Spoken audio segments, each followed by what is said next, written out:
Sisters Reading Romance podcast. This is one half of the podcast, Ayesha. This is the second half, Lexi. And we come to you after like a week. I guess it's a week off, kind of, because we didn't release an episode last week. Because we already did Wolfsong. But the month of March is Green Creek series. It's kind of exciting.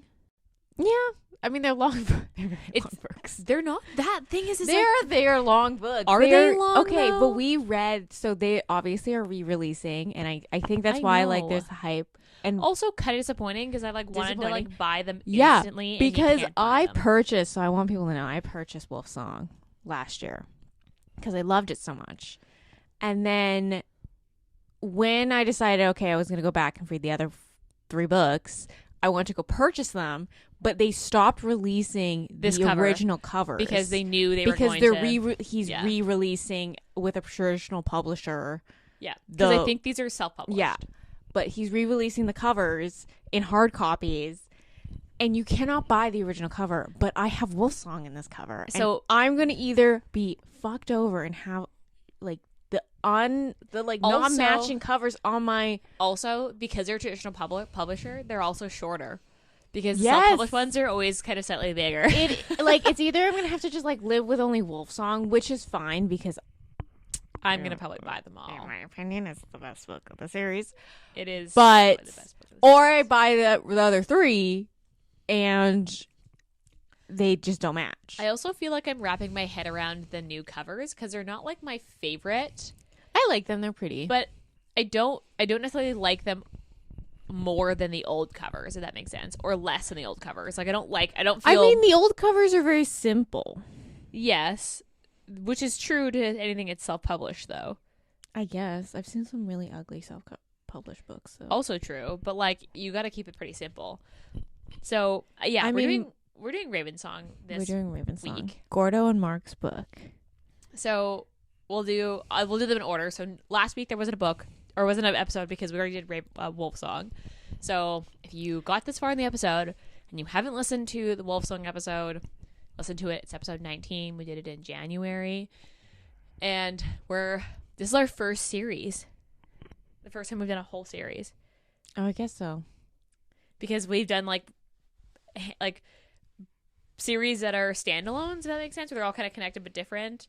And have we done? Oh yeah, I guess we've done like Immortals After Dark and stuff. Yeah, like that. And then we did the Get a Life or Get a Job. Eve Brown. Yeah.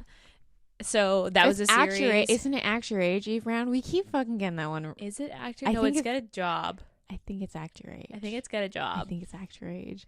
I know because I just exported all these videos to YouTube. Yeah, okay. We are now on YouTube. We now have a YouTube channel, so please go follow us. You can listen to all the episodes on YouTube from moving forward. We are figuring out how to actually video ourselves recording. It's Act Your Age. Is it? Why do we keep doing that? You know why? It's because you referred to it at the beginning as Get a Job, and then it just stuck in our heads, and now it's... That is also a very fitting title. Anyway, Act Your Age, Eve Brown. That's the one. We have a YouTube channel, so please... follow our YouTube channel, subscribe, and you can listen to all our episodes via YouTube. They aren't actual videos of us recording. We are in the midst of figuring out how to do so. They may eventually turn into videos of us actually recording, but for now they're just like the actual recordings, so you can just listen to them from YouTube. So that's new. But yeah, should we get into this book? Let's do it. So, Ravensong by T.J. Klune.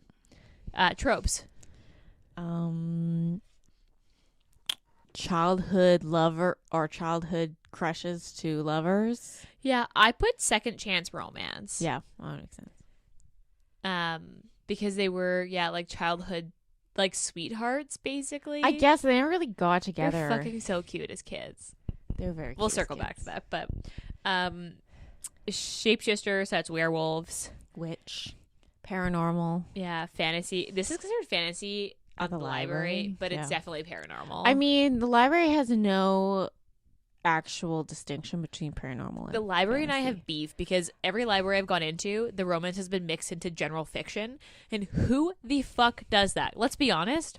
I don't want to look through It's an those- entire section of general fiction to look for It's romance. those snobby people who work at the library Who think that romance isn't like worthy of having its own fucking section. yeah. Because let's be honest, like you can't browse if you're looking for just romance in a section that's mixed in with general fiction. Like I get it at used bookstores because used bookstores they get so many books that like it's just easy for them to label something as general fiction.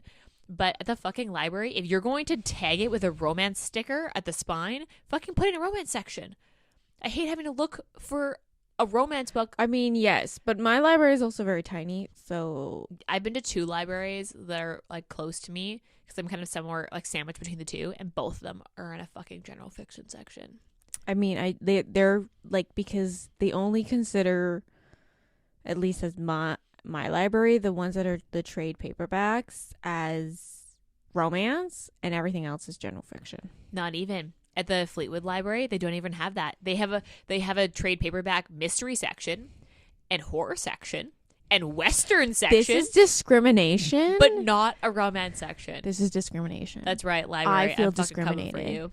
Because I pay my taxes. We need this shit done. I walked in being like, you know what? I'm going to browse the library because like sometimes it's just fun to browse. And I was like, this is Can't fucking really do that. impossible. You Yeah, you can't do can't that really when do it's that. in a general Do that. fiction because then you're looking for the stupid romance tag and oftentimes they're tagged incorrectly. Yeah, because a lot of people who work at the library do not know. Because I mean, like these books. my thing so is like this- I understand. I don't work at a library. I don't work at a bookstore. I don't work at all these places. But like, how hard is it to? Because every book we buy, we look up on like Goodreads and stuff. Yeah, how like hard is it to look up a book on Goodreads or like and on see the- what it's like. what it's like the what, genre is. Yeah, like how hard is that? It's not that hard. The It doesn't internet feel is that hard. widely available. It's also, I'm assuming that like when you buy something from a publisher, which all of the books in the library are generally bought from publishers, Oh yeah, you would assume that they would give them. give them the fucking category. Okay. Also, I just want to know we're not. We're not saying don't use your library, We're- but like no. you're fucking we don't wanna librarian, tell we're me not- why. we don't want to like shit on librarians because their job is I don't know. quite shitty. Is I'm- it? I I would mean, fucking love to be a librarian. I think you would love to do that, but you don't get paid very well. And I mean, I thought we would know. also- I've never known a librarian. also, people tend to just leave their kids at the library and be like, "Peace." That's also true. That was never us. We never got left there. We had like No. a certain time limit where we had to leave. Yeah. But like the only good thing about the library they went to recently, they had the stupid romance all mixed in with general fiction. But they had that bag. The Yeah, we like don't do that. mystery bag, like date with a It's book. like a blind date with a book. And it's like they called it a grab and go, and it's maybe I'll do a video review for the 5 books I got in it for our Patreon. When's our Patreon's launch? We don't have a Patreon. No, but Ayesha. like we're going to have a okay, Patreon. eventually in the future, we plan to have a I Patreon. could put it on our YouTube channel You could put it on as your YouTube bonus channel. content. Bonus content. So we'll see. There's some questionable books in it, but some good ones too. So we'll see. That was the only saving grace of this library, because all these like these T.J. Klune books are all listed as fantasy. They're definitely paranormal. My Would library. you consider these romance? So okay. I think okay. Would I consider Ravensong No, romance? this is no, more so paranormal. This is more paranormal. with But the would I romance being the subgenre Would I consider? I think the only one I would really consider romance is is Wolfsong, Wolfsong and Brother Song. Brother Song. Agreed. Of the 4, The other two. the 2 are- center books are more. you so know what? fantasy. I would argue that like Wolfsong wouldn't even like because I understand that like Joe and Ox's relationship was a really big part of that book. I keep creeping TJ Klune's website for like bonus scenes for I haven't for even looked them, at bonus scenes. but I have not yet seen a bonus scene for Joe and Ox. So disappointing. They're fucking cute. They're cute. So I mean, Ox is my fucking favorite. werewolf Jesus. Or Yeah. Jesus werewolf. Okay, What wait, did- we're what did getting Carter ahead of say? ourselves. That's not happened yet. Okay. So, okay. Back to our tropes before we get ahead of ourselves. We have to make sure we stay in this book. So, I found family. yes. It's always been you. That was the other yeah, fated mates. this is obviously a queer romance. Mm-hmm. That was all the ones that I had, like the big ones that I had listed for tropes. Would you consider Grumpy Sunshine? Would Mark be considered a sunshine? You know what? Yeah, I probably would consider this Grumpy Sunshine. That's because true. Because Gordo just is clearly the grump. Is quadruple grump. Like, he's the grumpiest grump. Yeah. Because, like, most grumps you get are just, like, mutes. Not mutes, but they're kind of just, like... They're kind of just, indifferent. Like, I wouldn't say antisocial, but, like, they kind of just, like, don't care what people kind of think of them. Where, like, Gordo is, he's just angry. He's just, like, he is a grumpy old man. Like and I love Gordo. I loved Gordo in the first book. And, like, the thing is, it's like, if this book frustrated me to no end. If this book was from Mark's point of view, I don't know if I would have liked it as much. But also don't get enough Mark in this book. You don't. And, okay, we'll get there. But, so, trigger warnings. This is graphic? Like, would be the only thing. He loses his hand.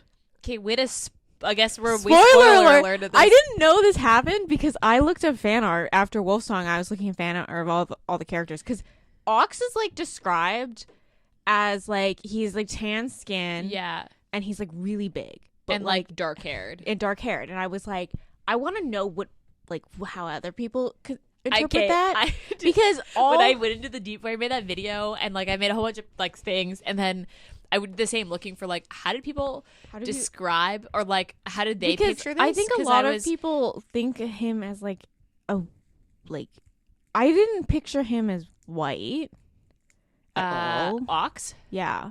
I pictured him as, like, maybe, like, a halfer. Ox? Yeah. Yeah, I don't know. Like, I don't know what I pictured, to be honest. I pictured him as halfer, and everyone kept describing him as, like, larger than life. Like, he's a large kid. Like, not only is he a large kid, but he's, like, a large person. Like, he's just a big human being. He's just a big really human. Tall. And every fan art, he's, like... kind of like those, like, Instagram-y, like, TikToker boys. And I'm like, that's not what I pictured him.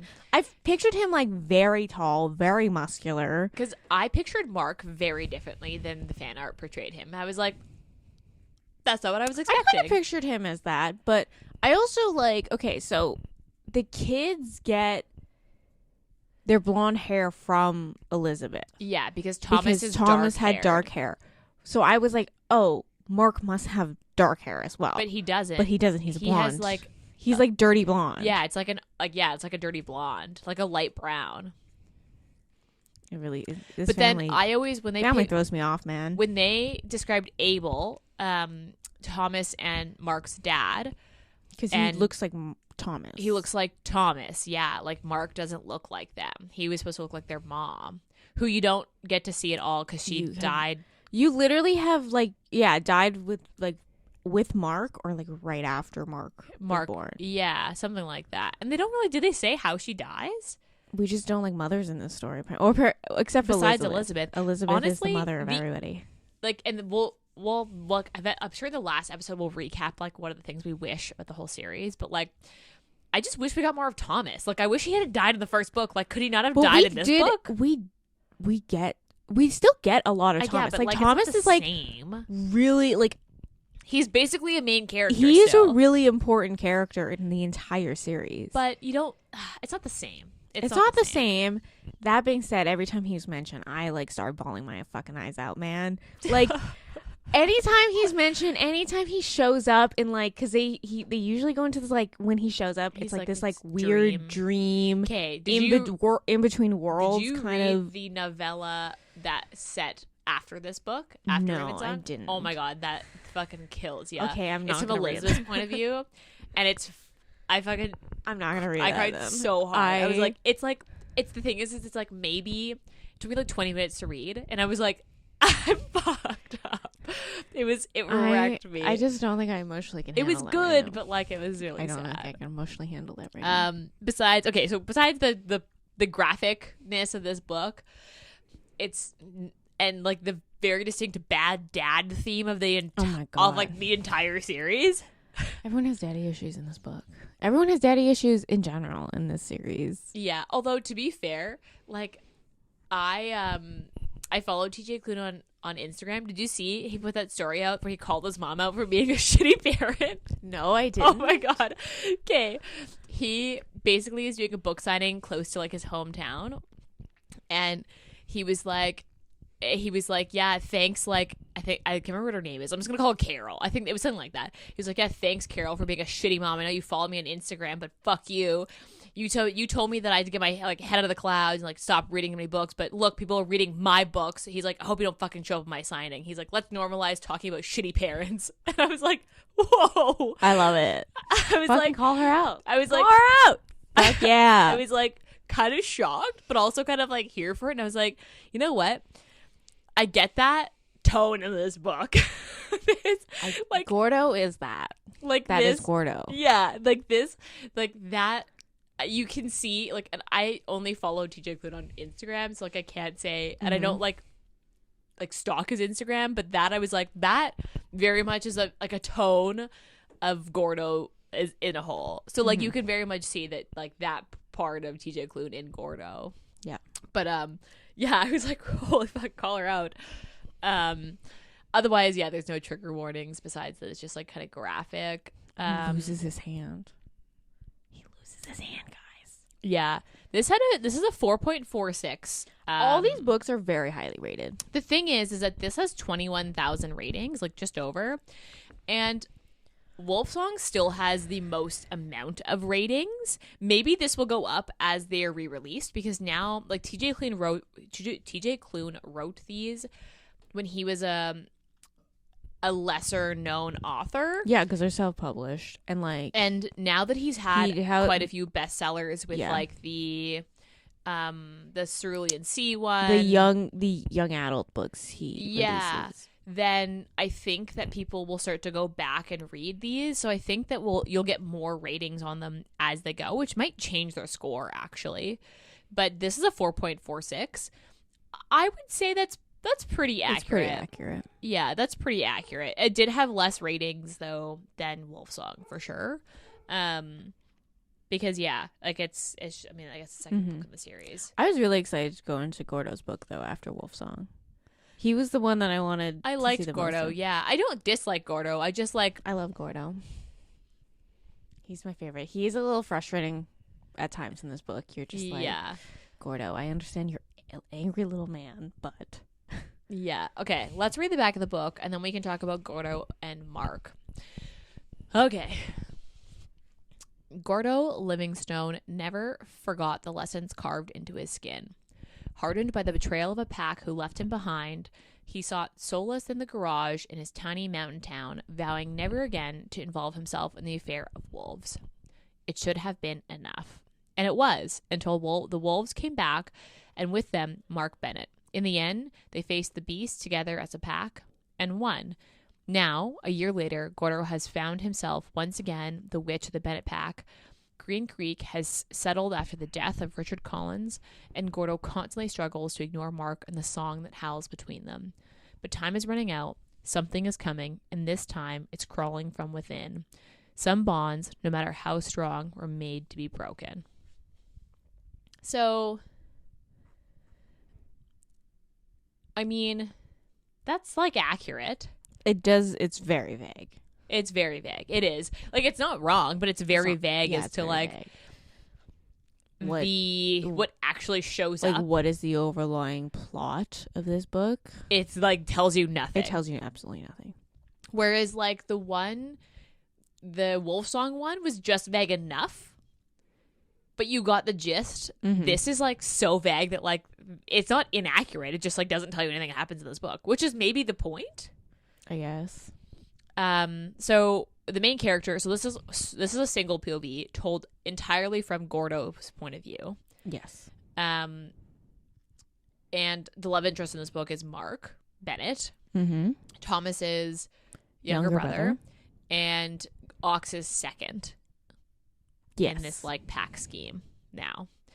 And Gordo is 32 when he returns. No, I think he's like 35. He is 14 years older than Ox. And Ox is 27. Yeah. At the end of the first book. So I think he's around like 35, 36. And then Mark is just kissing 40. Because Mark is a couple years older than him. Yeah. Okay. So, like, they're not... I thought there was more of an age difference, like, originally, but they're actually not that far apart. No, they're not that far apart. But it's also, like, it makes sense when they were kids why Mark didn't necessarily pursue Gordo. Yeah. The interesting part... Was this in this book? I think it was. When they talked about Richard Collins and how Gordo and Mark both kind of suspected that there was some weird, like, that not quite brotherly love happening there. Did you? Is no, that in I this didn't. book? I didn't. I don't know. That was commented it for was sure. Probably. It was probably remember, in this book. Yeah, because like, they don't really bring up Richard Collins after this book. So it probably was in this book, but I didn't. It's either I just forgot. I wish we had like, the book so I could look it up because that definitely was mentioned. We're like, but I do know, like, I do remember like Gordo being like, I just don't like the guy. Yeah, Gordo never liked him. Gordo and Mark never liked him. Like they seemed to see, like, that he just like was kind of a loose cannon. Like that was their, and he was like kind of arrogant and just like was like mean, but but played it off as like, oh, but I'm just joking. Like we're friends. But like it was always like an undertone of like meanness to it. Mm-hmm. I liked the flashbacks in this book. They're my favorite part. Yeah, they're my favorite when like you see Gordo as like a kid because you start seeing Gordo from like 5. I think he's a little bit old. 5 or 7 when he starts getting his tattoos. I think it's 7. So, like you start. It's funny because it's like kind of like 13 when his dad blows up. Yeah, and he's 16 when they leave. I thought he was 15 when he leaves. I think it's one of the two. Like I'm pretty sure he's 13 though when his dad, like the stuff with his dad blows up. Because you get like flashbacks of like between him as a kid, and then them on the road when they leave after Thomas dies. Yeah.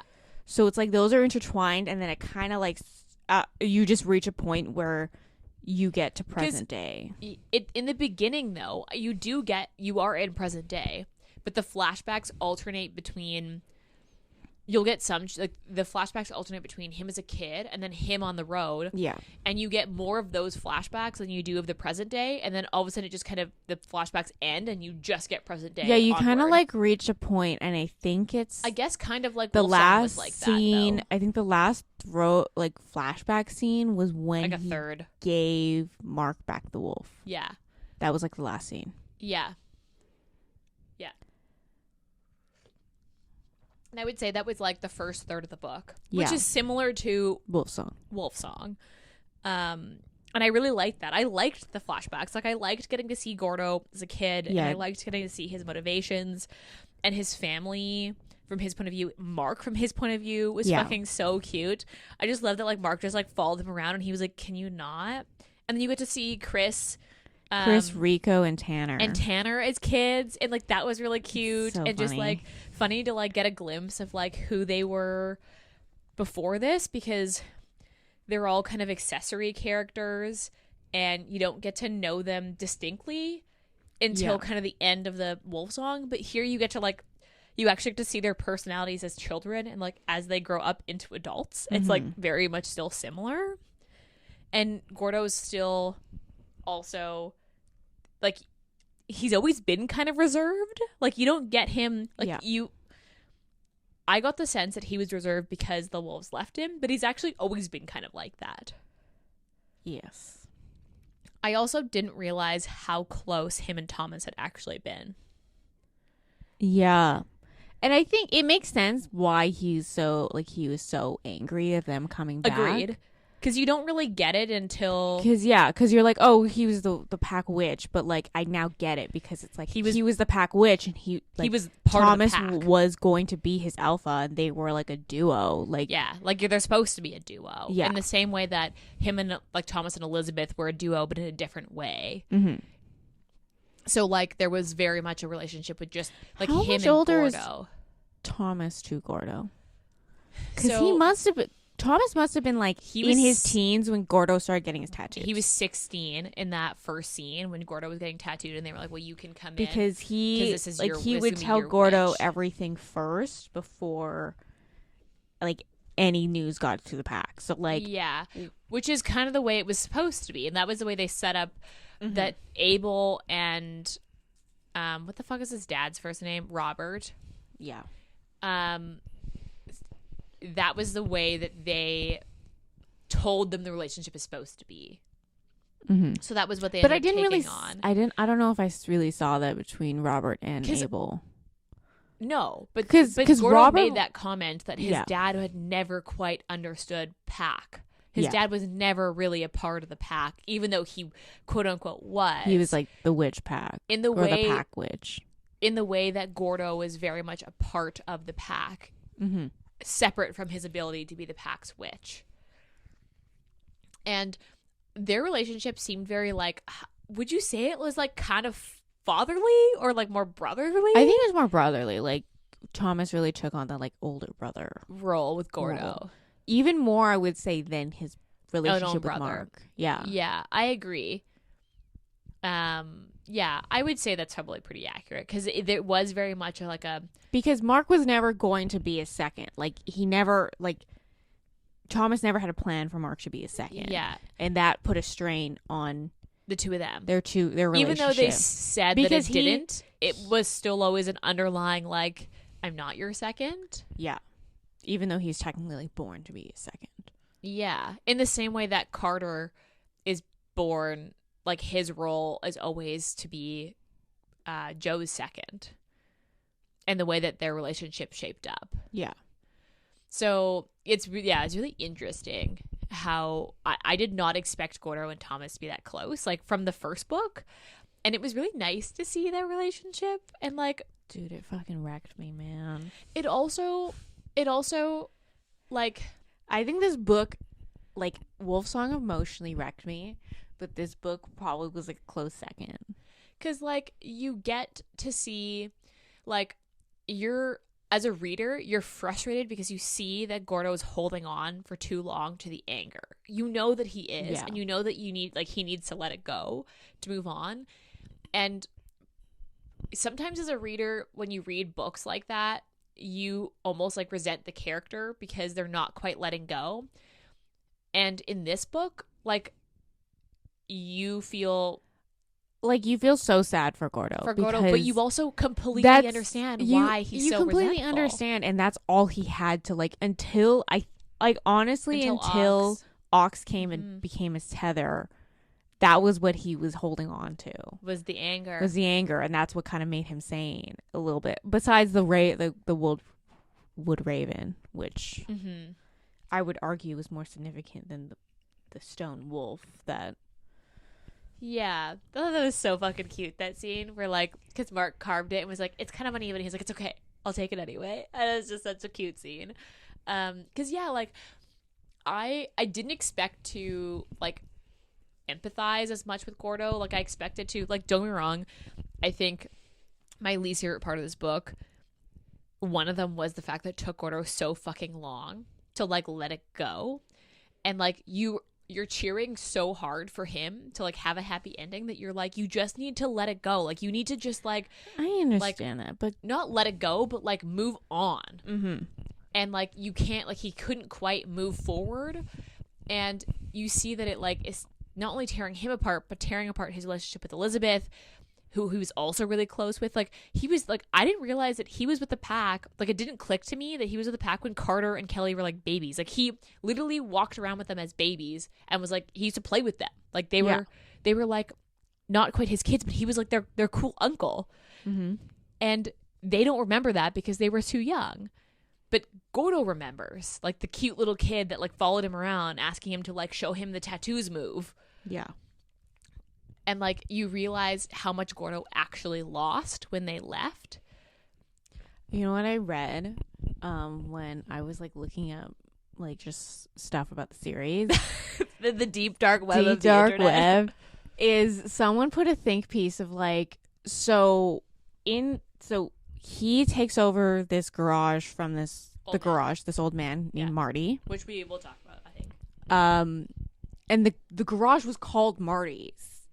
And I read a thing that was like Gordo was so bitter and mad that he paid a huge amount of money to change the branding of this garage to Gordo's.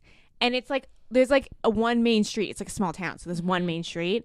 And so every time they would come into town, they would have to see Gordo's on. Is that why he did it? I don't. I don't think that's why he did it. It's never really explained why he changed the name. Speculation, but it's like a speculation of like a fan speculation. Yeah, like did Gordo change the entire name of this garage so that they would have to see his name? But I also think it was like a little bit of like they left him to quote unquote take care of the territory, but really it was because Thomas was scared that, which ended up like it ended up being true. Spoiler alert for later on in the books, ends up being true. A little bit true. A bit of a fail safe.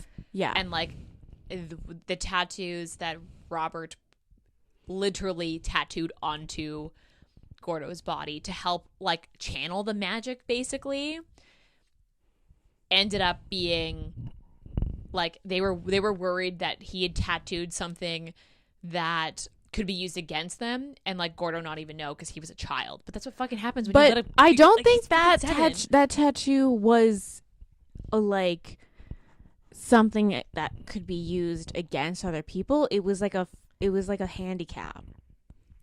Because my thing was that it basically allowed Robert to tap into Gordo's magic. Oh, I thought it was like it limited Gordo's magic. No, like it allowed him to pull magic from him, and that's how he came back from the dead later on. Oh, fuck. I didn't realize that. And that's like, anyway, we're getting ahead of ourselves with other books, but like basically this book, the big bad for the rest of the series is Robert Livingstone, which honestly from the first book I wouldn't have guessed that like that was going to be the bad guy. I personally thought that was going to end after this book, and that Robert Livingstone was going to die at the end of this book, and then they were going to have another person to beat, and then another person to beat. Like it'd be like a different like problem each time, versus it be like a continuation of the problem. Like the next 3 books all revolve Gordo's dad as the big bad guy. Yeah. Which is not what I expected in the original, like from reading the first book. Because basically, Gordo comes back, and their 2 packs become one, and they defeat, what's his face? What the fuck is his name? Richard Collins. They're all named the same. And they defeat him, and he dies, and they're kind of like, okay, things are going to be okay.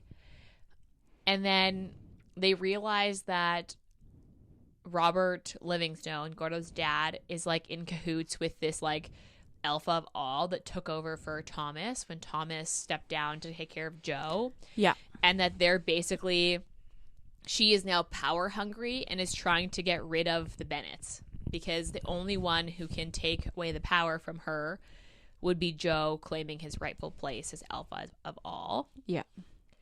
And she wants the power. So they like manage to get rid of, like that's how it all comes, is that it's really just a plot to get rid of the Bennetts. So this book's plot is the feral thing, which is very strange to me. His Robert Livingstone's magic, somehow he created more omegas, which are when they like wolves lose their tether or like lose their pack, and they have nothing to like kind of keep them from the wolf. Like, or if they kill someone that like doesn't deserve it or something. No, I don't think that's it. Oh, I thought it was like also you go evil if you like. No, I don't think that's it. I think it's like mainly tethers. That's why tethers are like the most important thing. I see. But yeah, he basically uses black magic to create this like disease. Virus? Yeah, like a virus to make more omegas. And I guess he did it in order to get rid of wolves. He just hates wolves in general. Yeah, he hates wolves.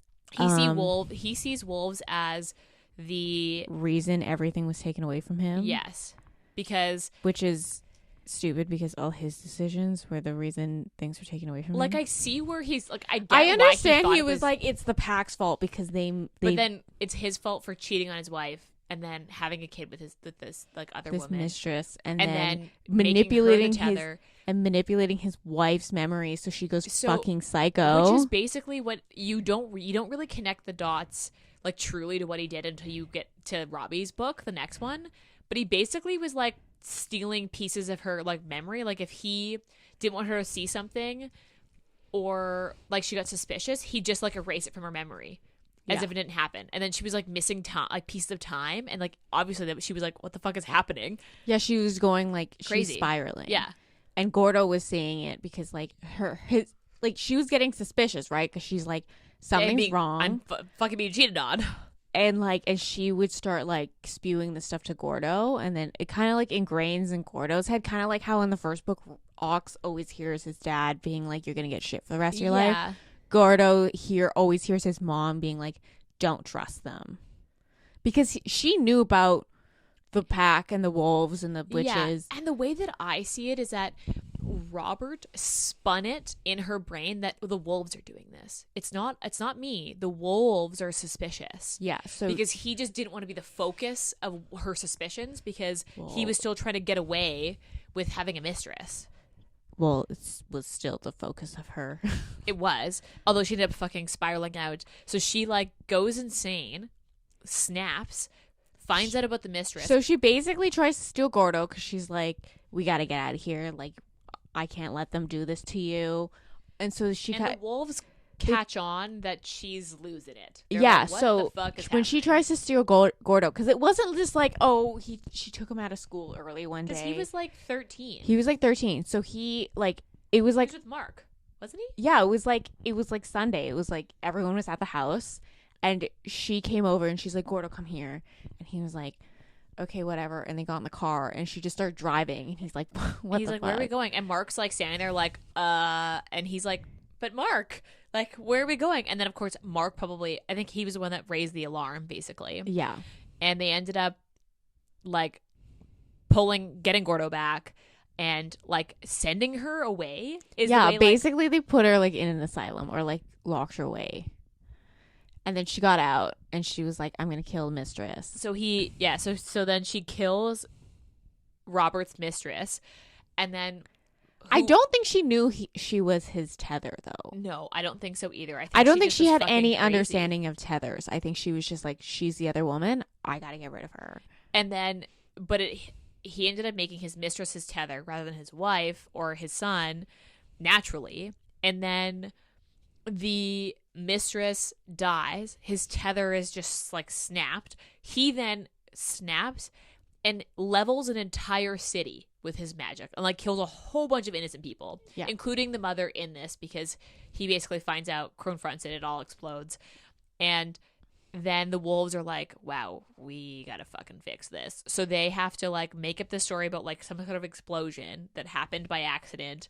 And it killed both his parents. And then he comes to live with the pack.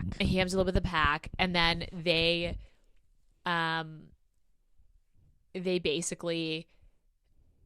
basically like cover up the thing, and then they send Robert away. And they just said that they sent him away. But really, they stripped him of his magic and then put him somewhere. They should have just fucking killed him. Like, I think, I understand but here's the thing. I understand the, like, honestly, the problem death penalty is, like, it's bad. Funny it's because debate. Yeah. The, But I feel like all their problems would have been solved if they just killed Richard Collins, if they just killed Robert Livingstone. correct. Like, why do they need, like, sound, like, Why do they ethical logic? They're fucking werewolves who have a secret society that live in packs and have a witch. Just fucking kill them. Yeah. And theoretically, like, that's what probably should have happened. They should just kill him. Because, then you find out, basically, like, Gordo goes to live with the wolves, but then the wolves leave him and, like, basically... Yeah, so basically after his dad's... The hunters come. Because the hunters come. Because they know the Bennett pack lives on... And they also heard that they had a young witch and that, like, they were kind of in shambles because of the leveling of the city. Yeah. That was, like, kind of their fault, but not their fault because it was their witch. So they come, and this character, Elijah, who ends up being, like, kind of like... She's like I think she's like a teenager at the time. Yeah, so she Comes with her family. Comes with her family and basically slaughters more than half the pack, which only leaves like a handful left, including Thomas's dad, Abel, which makes him the alpha of all.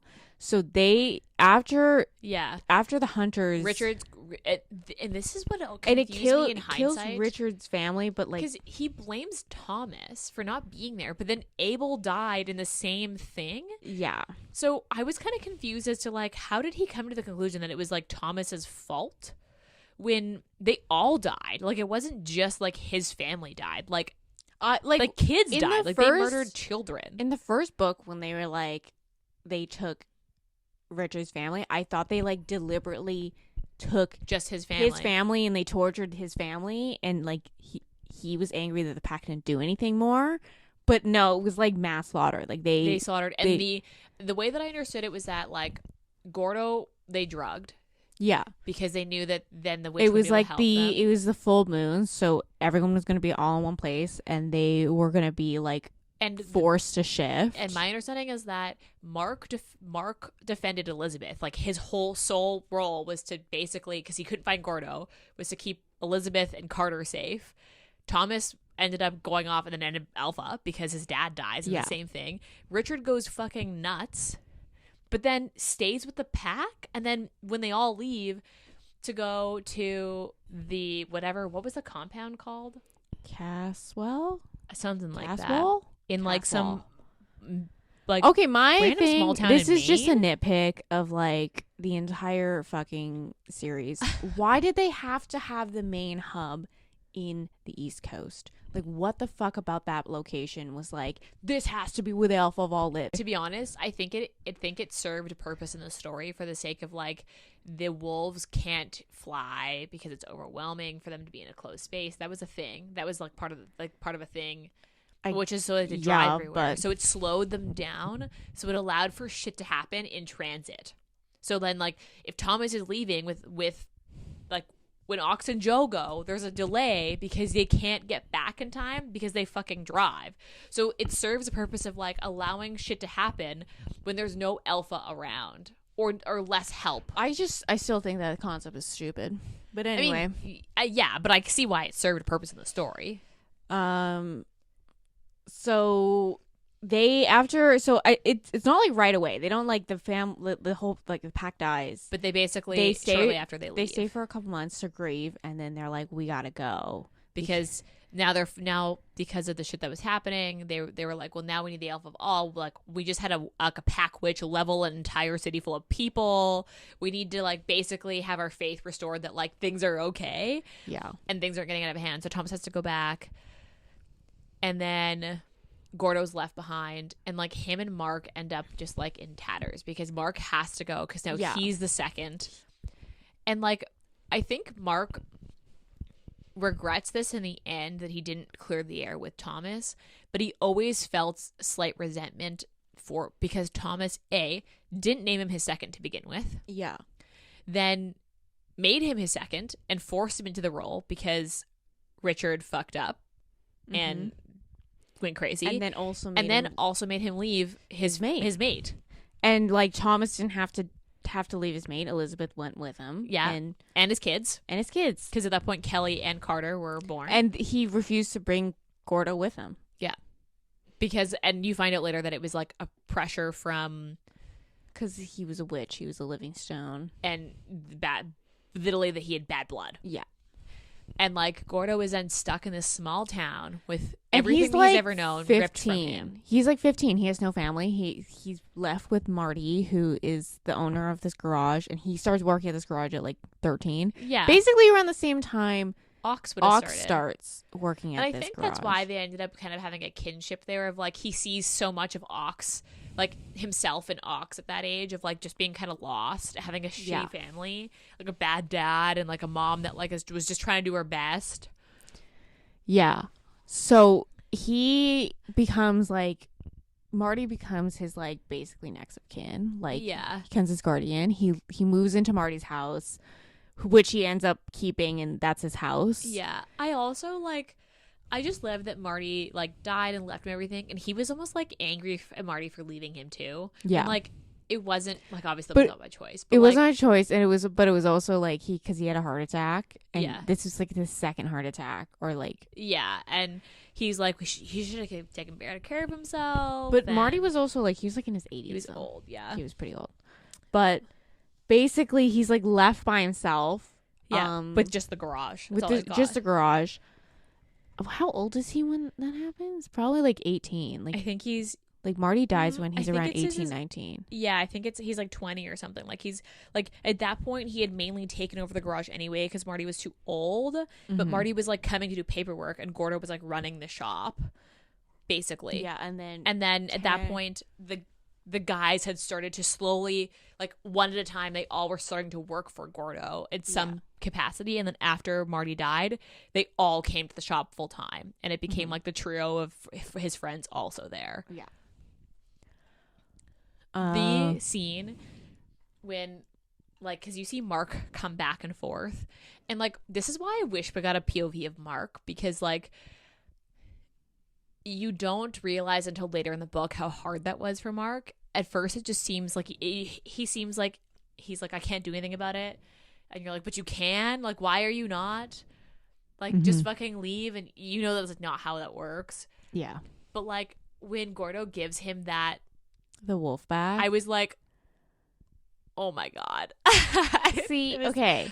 That was Okay. like actually This is going to be my And- least favorite part, not because I just didn't like it. It was because like that was so fucking hard to read. I know. Because The because worst like part is that then it gets a flashback. it gets because flashback and you see it again. because when he tries to save Mark from and they put the door and he has to pull Mark out, and he basically sees the whole thing but from Mark's point of view, and it just kills him the second time, and you're like, oh no. It's so heartbreaking.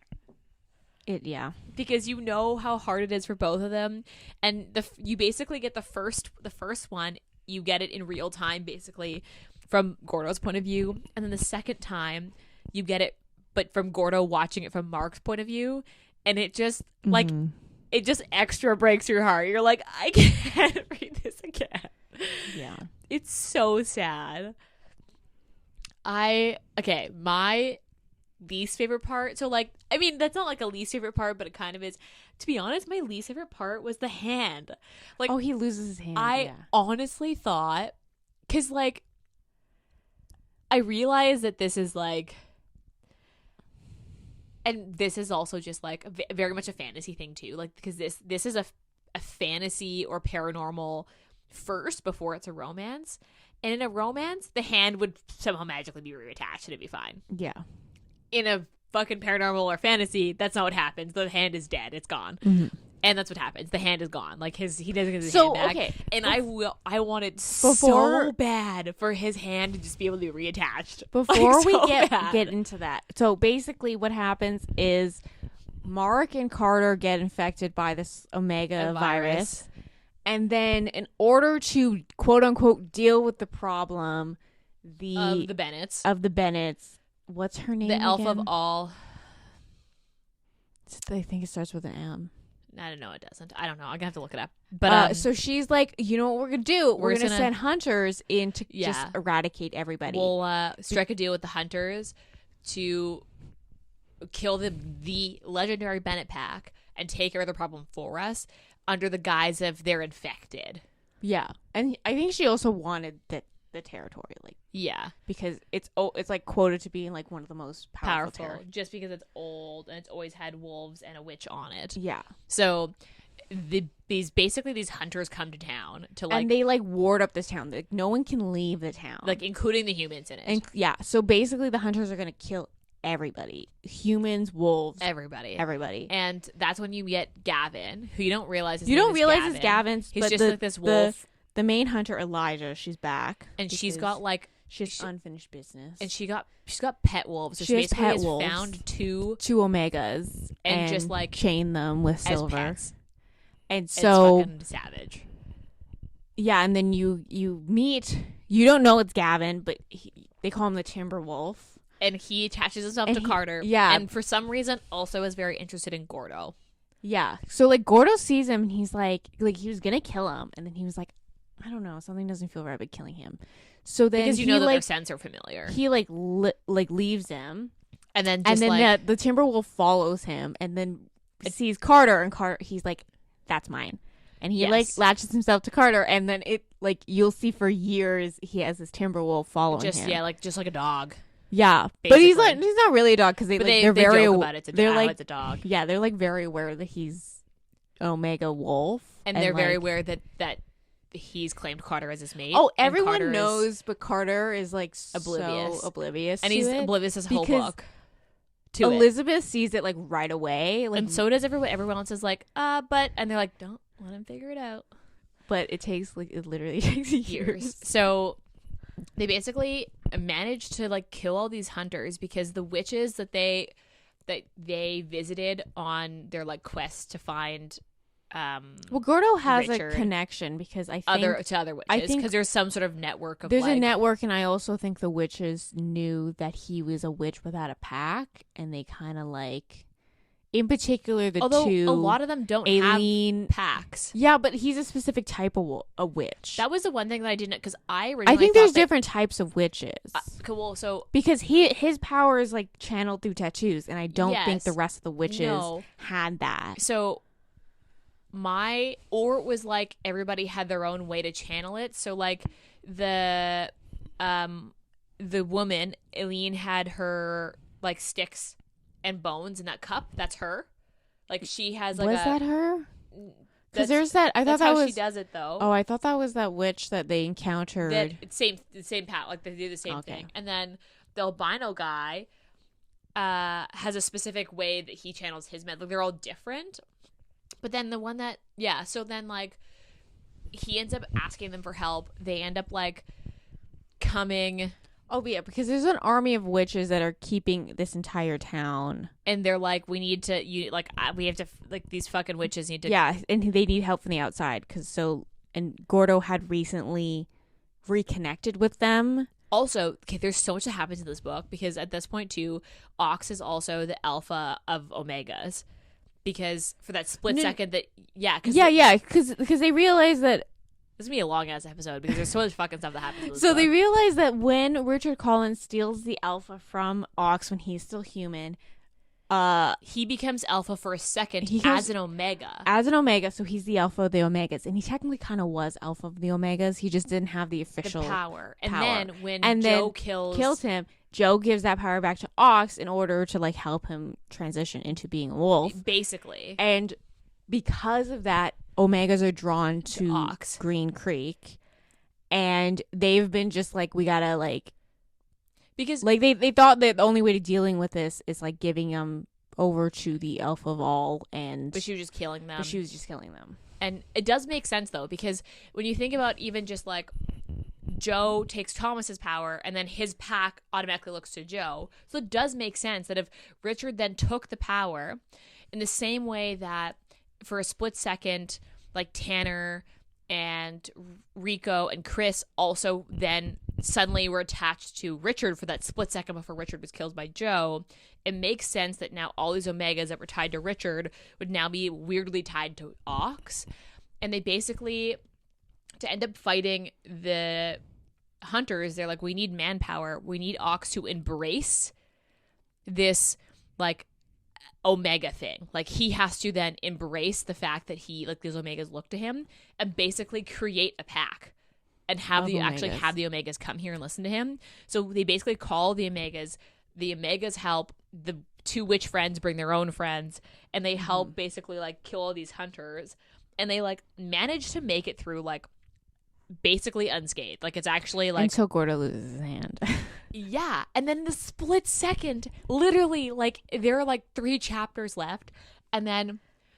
Because I saw fan art of Gordo without a hand, and I was didn't. like, something's going to happen. See, but the thing is that I read these books, like, as soon as we decided to do this as the for the pod, I read I read 2, 3, 4 all in a go, and I didn't look at fan art until after I'd started reading the book. So I looked at fan art after Wolf Song, but I knew he was gonna have a stump, and I also saw the quote of like when Mark was like, "I'll be your hands," and like that one at the end after he loses his hand, and he's like, "I'll be your hand," and I was like, oh, "That's so cute."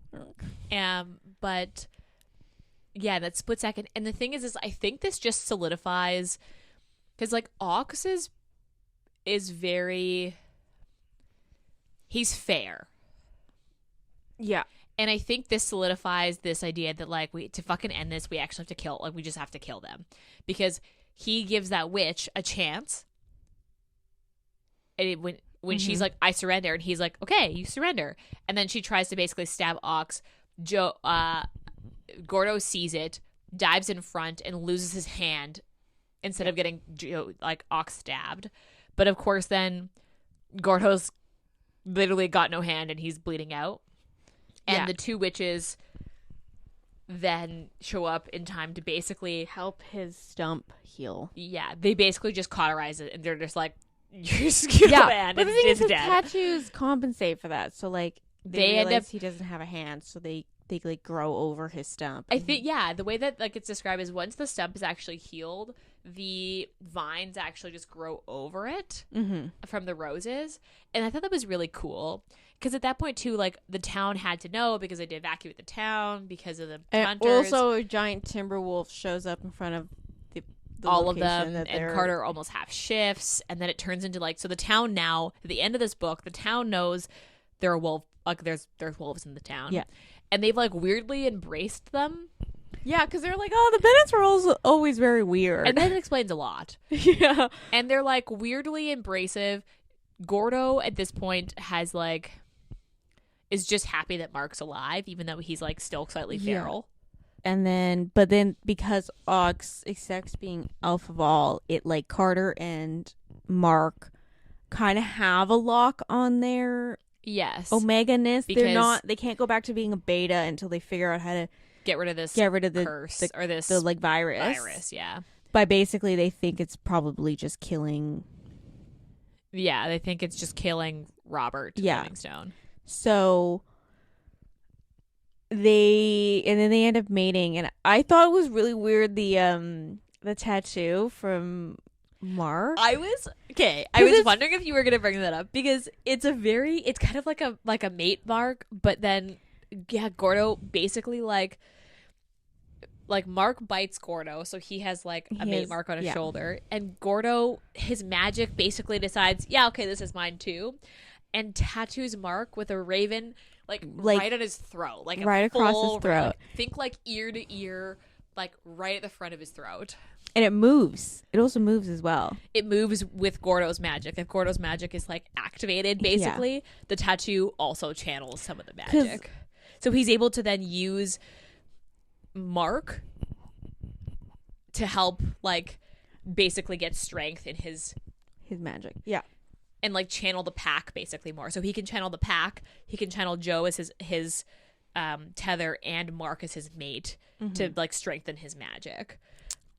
I like how Mark was like loved it. He was like, this is the best. That's because I feel like Mark is like this idea that like Gordo finally claimed him. Yeah. My least favorite part is the hand. Like that's honestly because that's the romance. There had to be stakes. There had to be like someone had to lose something. You cannot have a war if things aren't lost. Like but I just didn't want it, and that's why. And this is why. So I recently haven't been reading many paranormal and like fantasy romances because the genre of paranormal and fantasy typically have like the stakes are legit. Versus, like, in romance, there's still stakes, but oftentimes it's like, just JK. He gets his hand back. We attached it, it's fine. It grows back. Like, do you know what I mean? And, like, this, I guess, stays truer to the fantasy paranormal genre of, like, the stakes are legit. His hand is gone. His hand be gone. And then Robbie, like, this is going into the next book, but Robbie's like, you don't have a hand. And he's like, that's a long story.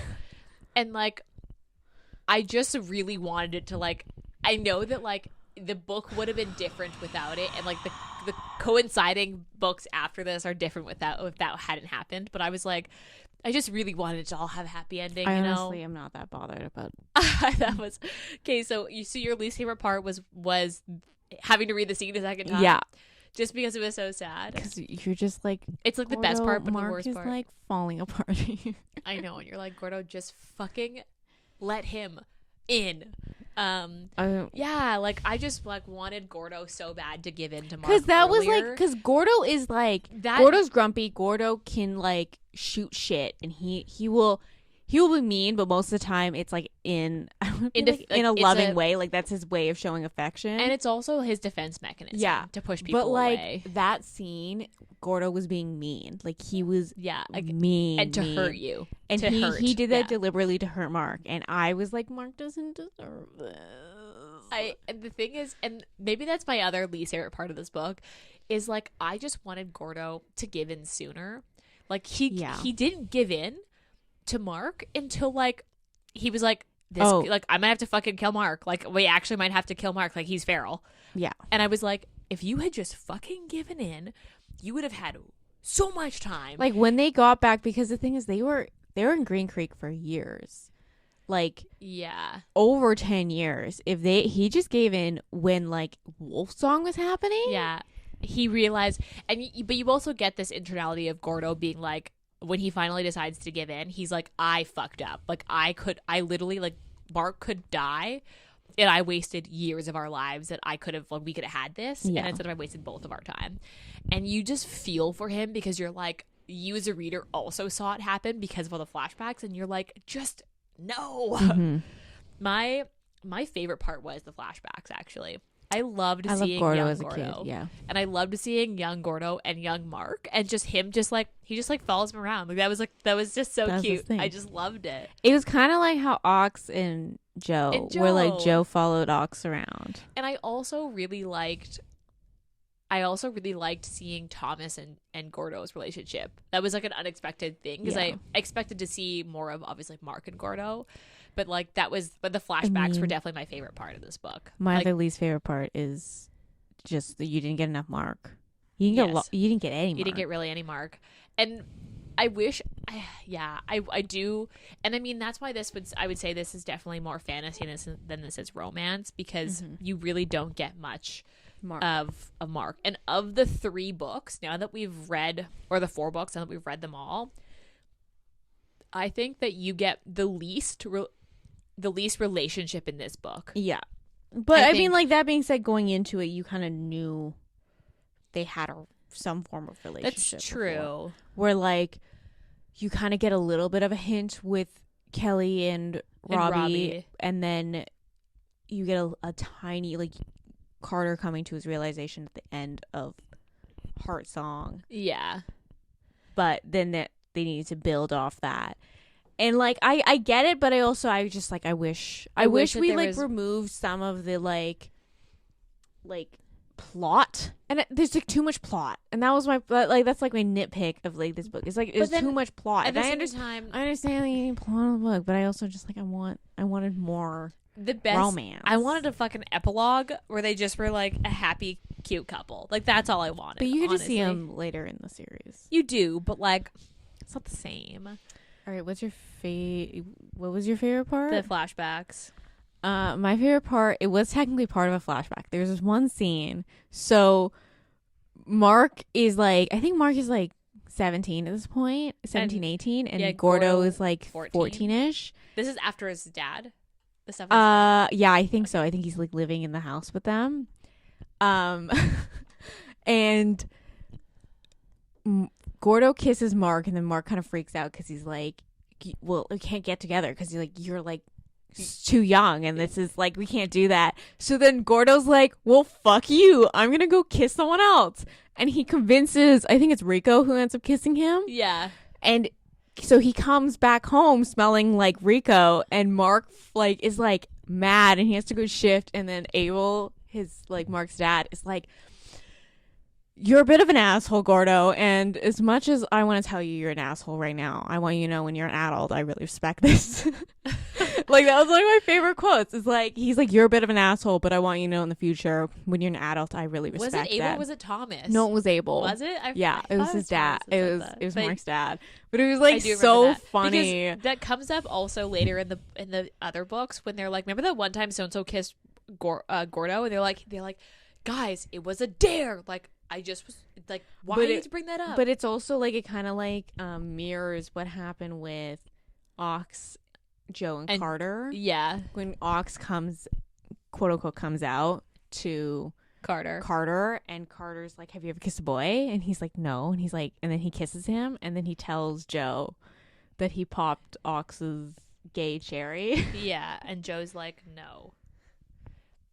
That's so funny. But yeah, that's my favorite part. This book was good. I loved this book. So like, okay, then let's round off now that we've done our favorite, least favorite, and favorite part. What was your rating?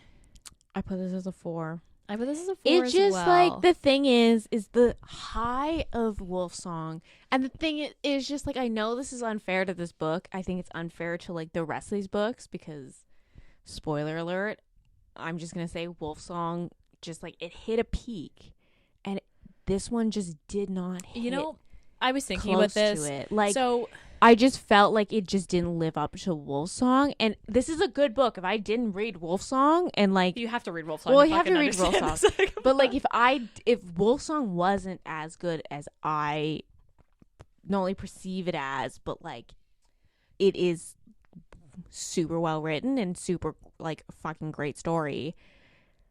Because this book is talked about a lot online, and I think it's because Gordo is such a distinct character. Yeah. So he sticks out. Gordo has the most personality of everybody in the series. Even amongst all the other characters, he sticks Gordo out. and Robbie are like fan loved. Like, everyone loves Gordo and Robbie. And then Gavin a little bit, but like, I think it's Gordo and Robbie are like, Gordo and Robbie are like the 2 fan favorites. Interesting. I definitely still like Ox and Joe as my favorite couple after writing them all, but I give this a 4 as well. And the thing is this could have been a 5 if we had more Mark. And I think that was a deciding factor for me, was just the fact that the I wanted more of the relationship. I realized balance too, of plot and romance was unbalanced. Yeah, because I feel like in Wolfsong, as much as you didn't get really that much Joe, but at the same time, it felt like you did, because a lot of the plot was surrounded, everything revolves around Joe. So you did feel like you got it even when Joe wasn't actually present in a scene. Mm-hmm. And in this book, you didn't really get Mark unless Mark was in the scene. Yeah. And there wasn't as many scenes of them just together. So it wasn't as much. And I think that if there had been more Mark in this book, or even just like a fucking bonus scene, then I probably would have rated this higher. Maybe in the re-releases there'll be bonus scenes. Maybe. I'm gonna put that out to the universe so that it happens. Yeah. So I would say 4. Steaminess, It's like a 2, because there is a sex scene. There's one sex scene. Isn't there a second one? The end? Maybe I'm just thinking about it. I would definitely say 2 though. Yeah, I would say 2 is accurate. Rereadability. I don't know if I'd go back to this one. As much as I like the flashbacks, I think out of the 4 books, I'd go back to Wolfsong more. I don't know. To be honest, the thing is that like, I think I'd go back to this one over Heart Song though, to be honest. You'd go back to Brother Song? Yeah, I liked that one. I don't think I'd go back to any of the last. Besides, really? Okay. It's a little too much plot for me. I would reread this, personally. I mean, if I had it and I wanted to go through this series again, I would reread it. But if I wanted to go for like a standalone and not read the series together, I'd probably just go with Wolfsong. Like, if I needed to cry, she's going to Wolfsong. I didn't cry in that book. This one I teared up. Anytime Thomas is mentioned, anytime Thomas has like a scene in particular, when he like has those moments where like they're in that like weird in between world, and he like shows up as a wolf, I'm like bawling my fucking eyes out, man. Like spoiler alert, at the end of Brother Song, I was like sobbing. I was sobbing. We'll get there, but yeah. Okay, so would you recommend this book? I would recommend the series. But it's also a particular thing. Like, obviously you don't recommend the series if you're like someone who like only solely reads romance, but if someone who likes to read fiction with like hints of romance in it, or like if there's someone likes fantasy novels. Yeah, I would say I wouldn't recommend this book to everybody. Like, I would recommend the first book to everybody that's willing to listen.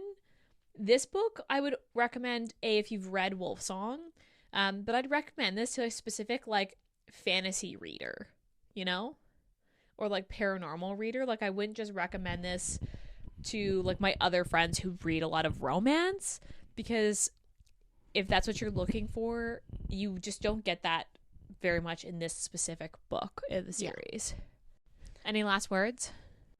I love Gordo. I'm a Gordo stan. Yeah, we can talk about when we do our last episode who our favorite couple was and then who our favorite standalone character was. But yeah, read the series actually. Like this was good. And this book, the books don't end on cliffhangers, which thank fuck. I hate cliffhangers.